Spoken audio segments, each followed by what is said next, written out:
que no se guardan en santidad con su cuerpo para el Señor, sino que caen en pecados de adulterio, de fornicación, hermano. Y eso es lo que Judas estaba hablándole a la iglesia cuando daba los ejemplos que atrás de este versículo hemos estado viendo. ¿Se recuerdan ustedes esos ejemplos? ¿Alguien me los puede mencionar para ver si le ponemos el 10 esta noche? Aleluya, no se preocupe. Pero dice que, hermano, que Judas dice aquí, no obstante, es decir que a pesar de todos esos ejemplos, a pesar de ver, hermanos, esos hombres que estaban infiltrados en la iglesia y que practicaban cosas que no eran acordes a un hijo de Dios, a pesar de todo eso, hermanos, dice aquí, de la misma manera, también estos son soñadores. Fíjense que cuando veo este ejemplo que Judas pone acerca de, hermanos, de que el enemigo se ha infiltrado a la iglesia, se ha disfrazado. Decíamos anteriormente, ¿cómo está el enemigo dentro de la iglesia? ¿Se recuerda usted? Disfrazado ¿cómo? Oveja. Pero es un lobo.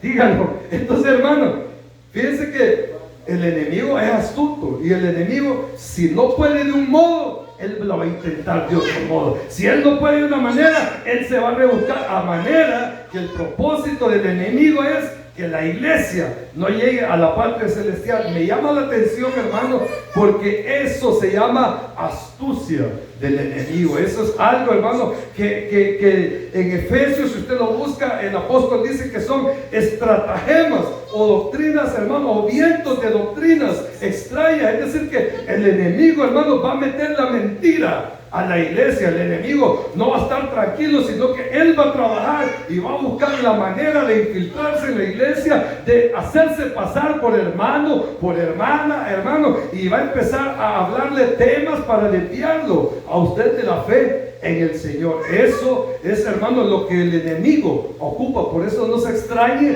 que de repente, hermano, algún hermano de los que usted tiene a la par o de los que usted frecuenta le esté hablando, hermano, algo que no es acorde con lo que usted está aprendiendo aquí. Fíjese que hay una, hermanos, hay una obra, y esto yo no sé si usted lo leyó o lo estudió cuando estaba en noveno grado, pero hay una obra que se llama La Odisea, de un poeta llamado Homero, y habla, hermanos, acerca de aquella guerra que nosotros conocemos como la guerra de los griegos contra Troya. Yo no sé si usted ha oído alguna vez de esto, o el dicho que es bien usado en medio, ¿verdad?, nuestro, que dice, hoy ardió Troya. ¿Ha oído usted esa expresión? Que dice, hoy ardió Troya, cuando se pone intenso aquello. Fíjense que se lo voy a poner de ejemplo porque es algo que deja una gran enseñanza, pero se lo voy a poner porque de esta misma manera es que el diablo, hermanos, opera, y el diablo tiene astucia para meterse dentro de la iglesia y poder ganar, hermano, poder conquistar, poder, hermano, derrotar, entre comillas, derrotar a la iglesia. Pero usted sabe que la iglesia no va a ser derrotada a menos que usted le dé oportunidad. Pero el caso que le quiero contar, amados hermanos, es de que los griegos por 10 años estuvieron luchando en contra de aquella ciudad llamada Troya. Yo no sé si eso existió en la realidad o no. Lo importante es de la enseñanza, de la lección que deja. Pero cuenta, hermanos, la novela o la obra llamada La Odisea, que, hermanos, los griegos por 10 años estuvieron insistiendo, y esos ejércitos no podían penetrar, hermano, a Troya, porque Troya era una ciudad fortificada. Troya era una ciudad, ¿se recuerda de Jericó usted? Una ciudad como Jericó, que estaba rodeada de muros, hermano, tenía una fortaleza. Entonces los griegos, al ver que no podían, hermanos, entrar a esa ciudad y tomarla para ellos empezaron a hacer planes de cómo poder, hermanos, conquistar esa ciudad, de cómo poder acabar con aquellos gobernantes y con aquellas personas de esa ciudad. Y dice, hermanos, la historia de que los griegos inventaron algo y empezaron a hacer un gran caballo. Yo no sé si ustedes conocen por aquí a la vuelta un lugar que le dicen el caballo de Troya, ¿sí? De hierro le dicen, pero algo así, que alusivo. Entonces, Dice que empezaron a hacer un gran caballo, un monumento, hermano, una estatua, le diríamos nosotros, en forma de caballo.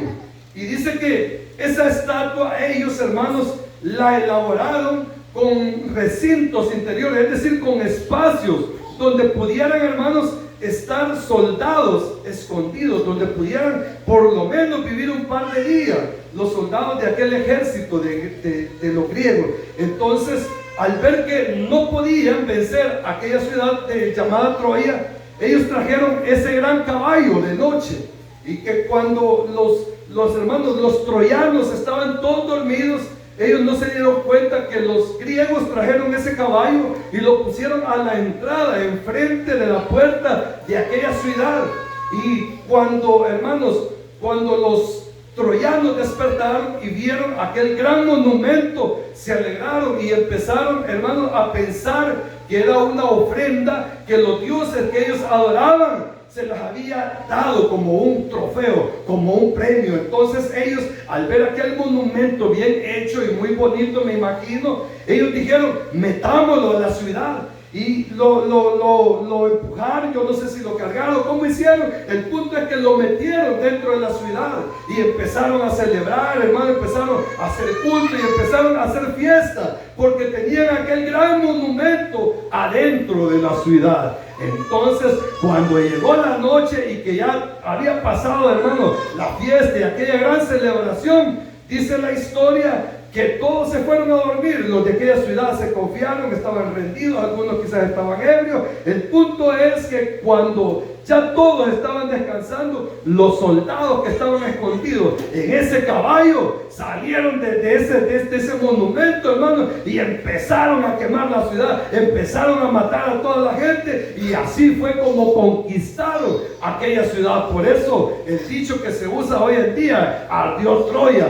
porque el enemigo pudo meterse, hermano, donde no había podido lograr penetrar. De la misma manera, el diablo, hermano, es astuto y va a inventar muchas veces argumentos, o va a inventar lo que sea para estar dentro de la iglesia. Por eso es de que hoy en día, amados hermanos, vemos muchas aberraciones dentro de las iglesias, vemos mucha gente equivocada. Dice la palabra de Dios, hermanos, de que estos hombres que están infiltrados de la iglesia tienen ese propósito de desviar al creyente de la fe en Cristo. Y por eso es de que ahora, hermanos, nosotros conocemos muchas religiones.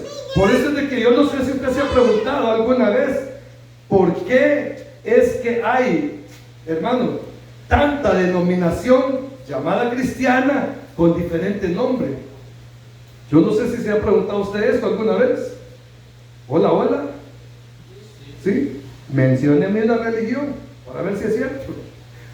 No mencionemos. Pero mire, si usted, hermano, se empieza a meter a buscar las religiones que hay en todo el mundo, hermano, usted va a encontrar cientos de religiones, y todas basadas en la Biblia.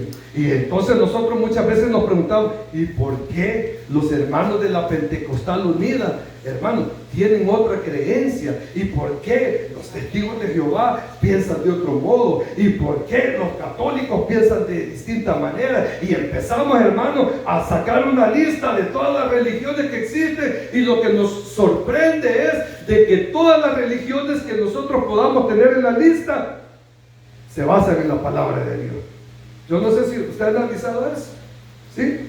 Pero es ahí donde Judas, hermano, está enseñándole a la iglesia y está advirtiéndole, hermano, que no todo lo que brilla es oro, que no todo lo que aparenta ser oveja, hermano, es oveja, porque hay muchos lobos, hermano. El mismo Señor habló del trigo y la cizaña, ¿verdad? Que dentro, hermano, que dentro de aquel campo donde estaba el trigo también había cizaña. Es decir, de que siempre en la iglesia va a existir eso. Y eso fue la preocupación de Judas. La preocupación de Judas no era, hermano, la persecución de la iglesia, porque al final de la persecución de la iglesia, hermano, se iban a convencer a aquellas personas que perseguían a los primeros cristianos de que, hermano, ir en contra de la iglesia cristiana era pelear, hermano, en vano. Mire, la iglesia primitiva fue acosada, fue, hermanos, víctima de muchos, hermanos, imperios que trataron de apagar el evangelio, trataron de ocultarlo y trataron, hermanos, de que el evangelio no avanzara, y empezaron, hermanos, a haber mártires, empezaron a haber hombres que ofrendaron su vida a causa del evangelio, que dieron su vida, hermanos, por defender la sana doctrina, por defender, hermanos, el evangelio de Jesucristo. Pero al final, hermanos, pudimos darnos cuenta de que eso se acabó. Y por eso es que hoy en día, con toda libertad, nosotros alabamos al Señor a donde quiera que nosotros estemos. Yo no sé si le da gloria a Dios por eso, porque tenemos ese bello privilegio, hermano. Pero el diablo, hermano, al convencerse que no iba a poder parar la obra de Dios, hermano, él astutamente dijo: no, a estos no los detengo. Y no los detenía porque las señales los seguían. Dijo el Señor Jesús que no iban a seguir señales, ¿verdad? Y esas señales han venido, hermano, dándole el respaldo a la iglesia de Dios. Ahora, como el diablo se dio por vencido, hermano, de que atacando de esa manera a la iglesia no iba a poder detener la obra de Dios, dijo: voy a hacer un plan. Y inventó el caballo de Troya. Figuradamente. No es que se metió el caballo de Troya en la iglesia, sino es, hermano, que el diablo metió a los falsos profetas, metió a los falsos maestros dentro de la iglesia, y estos falsos maestros hoy se levantan dentro de las congregaciones y empieza a enseñarle, hermano, todo lo que es doctrina errónea, aquello que está en contra de lo que verdaderamente la palabra de Dios nos enseña. Y por eso ahí la importancia de que usted no deje de congregarse, porque a través de la palabra, cuando usted viene y se congrega, usted va a ir conociendo del Señor, usted va a ir dándose cuenta, hermano, de la verdad de la palabra de Dios. Y cuando usted, hermano, es conocedor de la palabra de Dios, no va a venir nadie, hermano, y le va a dar, como dicen, a tola con el dedo, sino que usted se va a basar en lo que dice la palabra de Dios, y usted se va a defender conforme lo que dice la palabra de Dios. No, hermano, con doctrinas como Pablo dijo, que son vientos extraños. Quisiera que me acompañe a Efesios 14, está un poquito atrás. Efesios capítulo 4.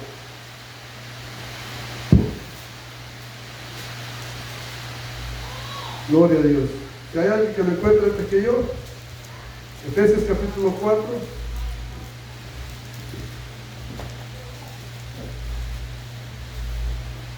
Gloria a Dios. Verso 14, por favor, hermano. Para que ya no seamos niños fluctuantes, llevados por doquiera de todos vientos de doctrina, por estratagema de hombres, para engañar, emplear con astucia las antimañas de error. Gracias, hermano. ¿Se da cuenta? Mire, la iglesia, el creyente que no se congrega, le cree cualquier mentira al diablo.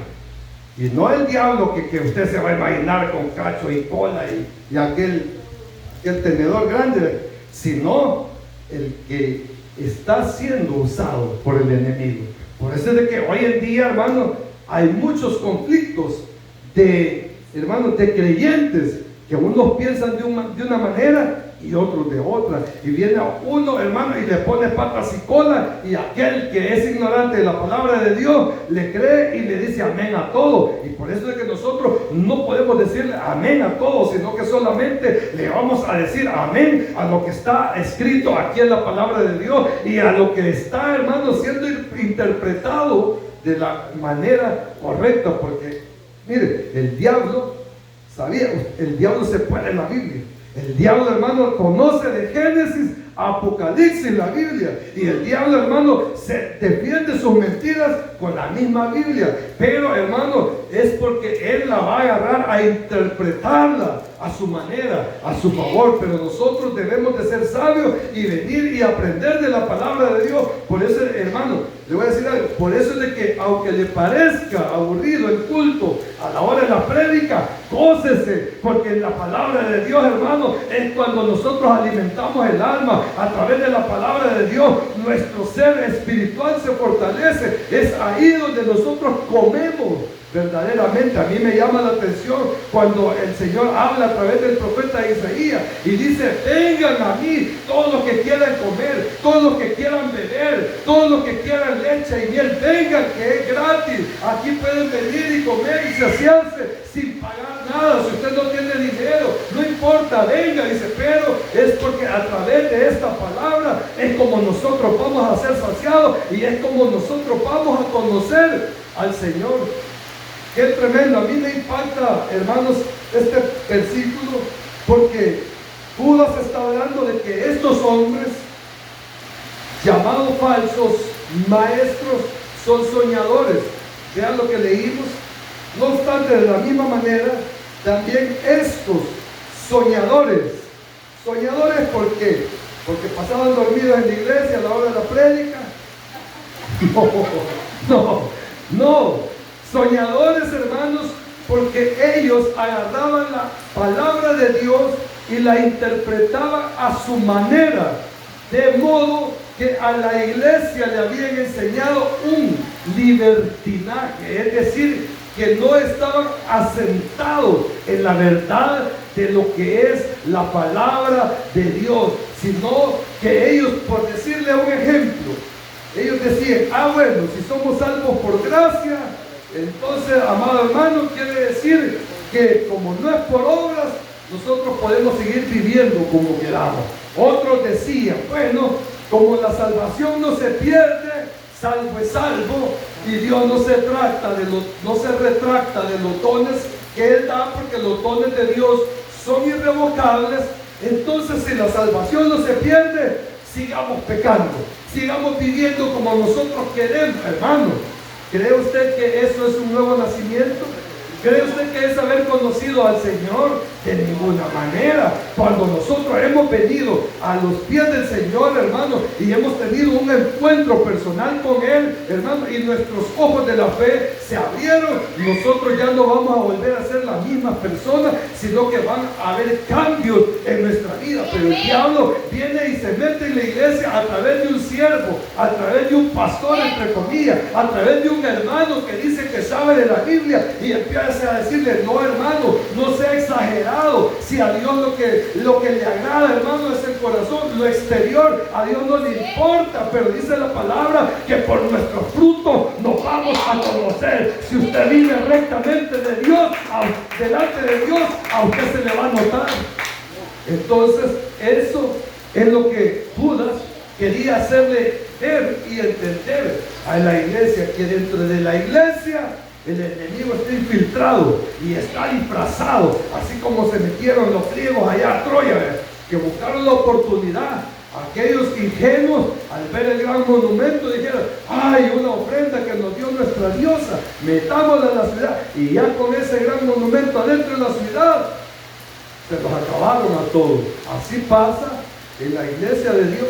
Cuando nosotros, hermanos, le creemos a cualquier cosa, hermanos, no vamos a prosperar espiritualmente. Y lo que Judas quiere, hoy aquí escribiéndole a la iglesia, y se lo voy a decir con todo mi corazón, y lo que yo deseo con toda mi alma, es que usted no se quede, es que usted llegue al cielo, porque de nada, hermano, nos serviría estar amén, amén, amén, aquí los martes, los jueves, hermano, los domingos, y nosotros no estamos siendo edificados por la palabra, sino que caminamos como enajenadamente, hermano, y no tenemos que caminar como que somos, hermano, títeres, zombies, sino que tenemos que caminar seguros conforme a lo que la palabra de Dios nos enseña. Por eso no se queden los martes, venga la doctrina. Una iglesia sin doctrina, hermano, no va a ser próspera en el conocimiento de la palabra. Necesitamos la doctrina del Señor. Por aquí vino, ya les he contado, vino por aquí un pastor, lo respeto como persona, pero empezó a hablar barbaridad y uno se quedó: Dios mío, y esto es que es un pastor de renombre, hermano, pero con unas cosas que se queda asombrado uno. Que Dios nos ayude, ¿verdad? Porque nos vamos a dirigir por la palabra del Señor. Ahora, esto es lo que Judas decía, que eran soñadores, porque ellos, hermanos, solamente estaban en un sueño, no estaban en la realidad, no habían caído, hermanos, en la realidad de lo que es la palabra de Dios, sino que ellos eran de aquellas personas que dicen, yo pienso, y ese yo pienso no vale, ¿verdad? Aquí no es cuestión de que yo creo, no, aquí es, dice el Señor. Y eso es lo que vamos a sostener como creyentes y como hijos del Señor. Entonces, en ese sentido eran soñadores. Dice que mancillan la carne. No sé si usted sabe qué quiere decir mancillar. Mancillar, hermanos, es ensuciar. Mancillar, hermanos, es no darle la dignidad a su cuerpo correctamente. Mancillar es, hermanos, es depravar, es, hermanos, salirse de lo correcto. Hay un versículo que dice: es honroso el matrimonio y el lecho sin mancilla. O sea, lo que quiere decir, hermano, cuando dice y el hecho sin mancilla, quiere decir, hermano, que esa relación que usted tiene como pareja con su cónyuge, hermano, siendo en el orden que Dios ha establecido, no es pecado, sino que es aprobado de parte de Dios. Cuando no está dentro del matrimonio se llama fornicación. ¿Y qué es la fornicación? Es un pecado. ¿Y qué hace el pecado en nosotros? Nos mancha. ¿Y qué es, hermano, lo que provoca el pecado entre Dios y los hombres? Es una separación. Es decir, hermano, es algo que Dios reprueba. Ahora, dice aquí que estos soñadores, hermano, mancillan la carne. ¿Por qué? Porque estos maestros, entre comillas, eran falsos maestros que estaban dentro de la iglesia, hermano, practicaban cosas, hermano, practicaban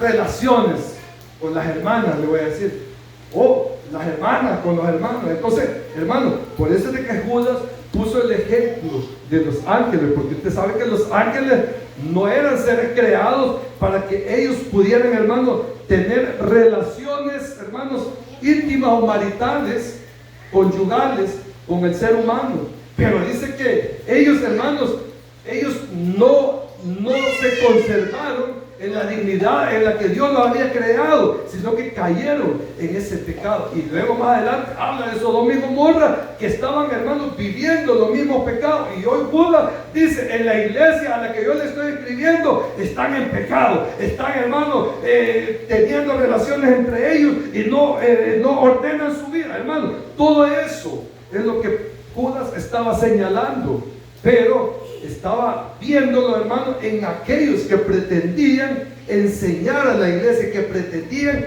dirigir a la iglesia, que pretendían ser líderes de la iglesia. Y es ahí cuando nos damos cuenta, hermanos, que la apostasía no solamente era en aquellos tiempos, sino que se vive hoy en día.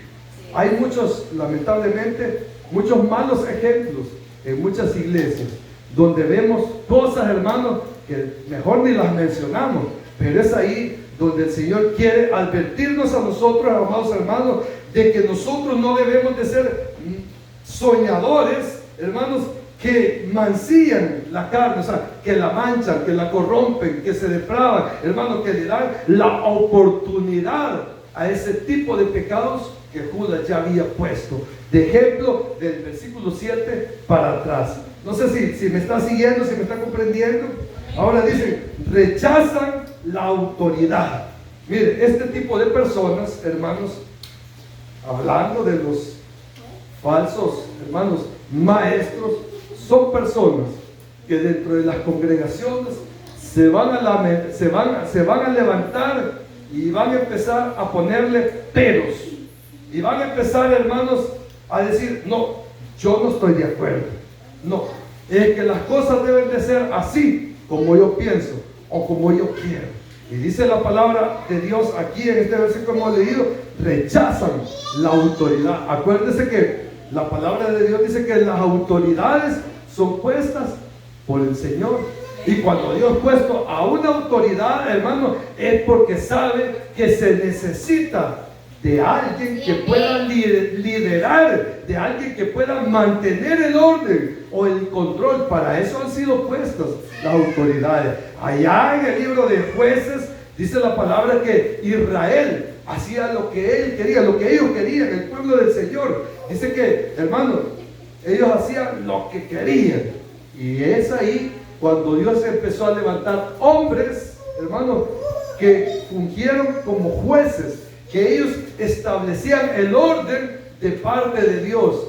Dígame a alguien que se recuerde uno de los jueces. Solo uno, aleluya. Uno que llegó a poner orden. Hace poco predicamos de uno de ellos, Sansón. Sansón era uno de los jueces. Entonces, amado, ellos lo que hacían era poner el orden, porque el pueblo de Israel quería hacer lo que ellos querían, y Dios es Dios de orden. Entonces Dios tuvo que usar a esos jueces como autoridad, y de esa misma manera, hermano, cuando Dios establece, o Dios, hermano, pone a una autoridad eclesiástica, es, hermano, para mantener el orden. Y el orden que aquí se debe de mantener es, hermano, el orden de lo que dice o habla la palabra de Dios. No nos vamos a salir, hermano, de lo que dice la Biblia. Nos vamos a mantener en lo que es la palabra de Dios. Y es ahí cuando hay personas que dicen: no, para mí ese fulano no es pastor, para mí ese hermano no debería de estar ahí, para mí. Y empiezan todas aquellas personas, hermano, a rebelarse, empiezan, hermano, a rechazar la autoridad, a rechazar lo que Dios ha puesto al frente de una congregación, en este caso. Entonces, eso estaba viviendo la iglesia a la que Judas se le estaba dirigiendo, diciéndole que esas personas que se levantan y rechazan, hermano, a lo que Dios ya ha puesto como autoridad, esas personas, hermanos, son apóstatas. Dice aquí la palabra de Dios, y voy terminando con esto: y blasfeman de las potestades superiores. Romanos 13. ¿Alguien me ayuda? Romanos 13.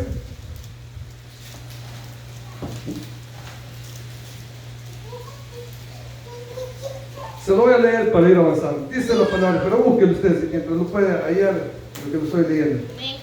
13:1. Sométase toda persona a las autoridades superiores, porque no hay autoridad sino de parte de Dios, y las que hay por Dios han sido establecidas. Esto es no solo hablando, hermano, dentro de la iglesia. Aquí lo está hablando en el término social, o sea, en nuestro medio, ¿verdad? Social. Pero dentro de la iglesia, hermano, están también las autoridades que Dios ha puesto. Aquí Judas está hablando, hermanos, de potestades superiores. Potestades, hermanos, al decir potestades se está refiriendo a autoridades. Así es que, amado hermano, que el Señor nos ayude para que nosotros debemos o podamos reconocer a las autoridades que Dios ha establecido y poder, hermanos, reconocer si son puestas de Dios. Y es ahí donde usted debe de ver, hermano, que si su pastor, que si su líder está siendo guiado y está enseñando conforme a la Biblia, usted debe de darle, hermano, la honra que su líder merece, como siervo de Dios, como autoridad de Dios, como instrumento de Dios. Porque si usted no lo hace, no lo digo yo, no se me queden viendo, sí, ya no me había enojado, aleluya. Pero si usted no lo hace, está cayendo, hermano, en el error de ser un apóstata. Y Dios no quiere apóstatas dentro de la iglesia.